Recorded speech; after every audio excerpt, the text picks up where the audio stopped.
13 startups qui vont intégrer le village ce soir devant une centaine de personnes, donc des entreprises de la région, nos partenaires et puis globalement tout l'écosystème, j'espère, qui sera présent pour les accueillir. On a un positionnement qui vient en fait compléter les structures d'accompagnement qui sont présentes dans la région.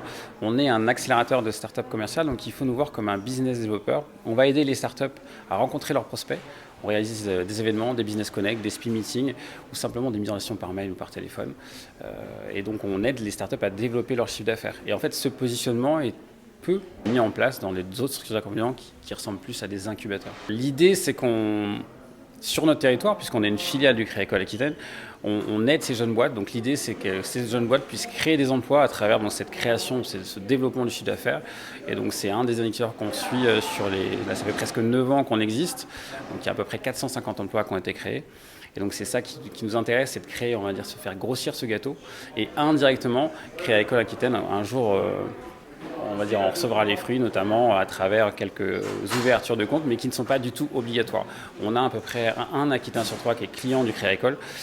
Au niveau des startups, c'est 4 sur 5 quand elles partent du village. Donc on a toujours des startups qui ne seront pas clientes et c'est pas grave.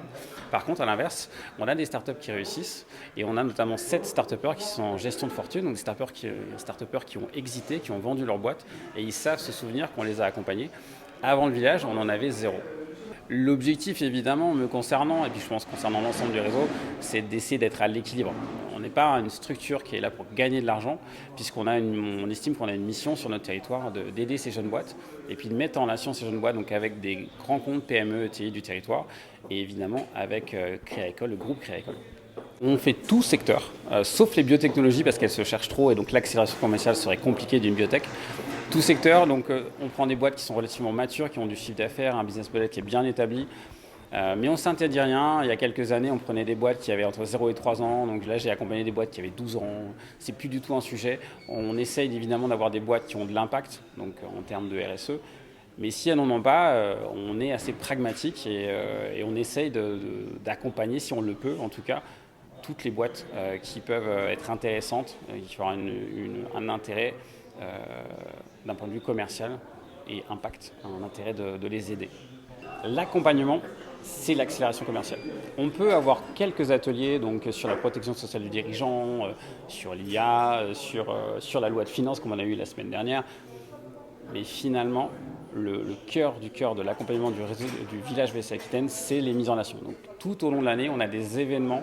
Ce soir, c'en est un. Tout le monde aura un badge. Les start-upers savent quelle entreprise viennent. Ils ont fait leur liste de leurs souhaits de mise en relation. Donc si j'ai peu de no-show, je vais avoir peut-être 300 ou 400 mises en relation lors de cette soirée.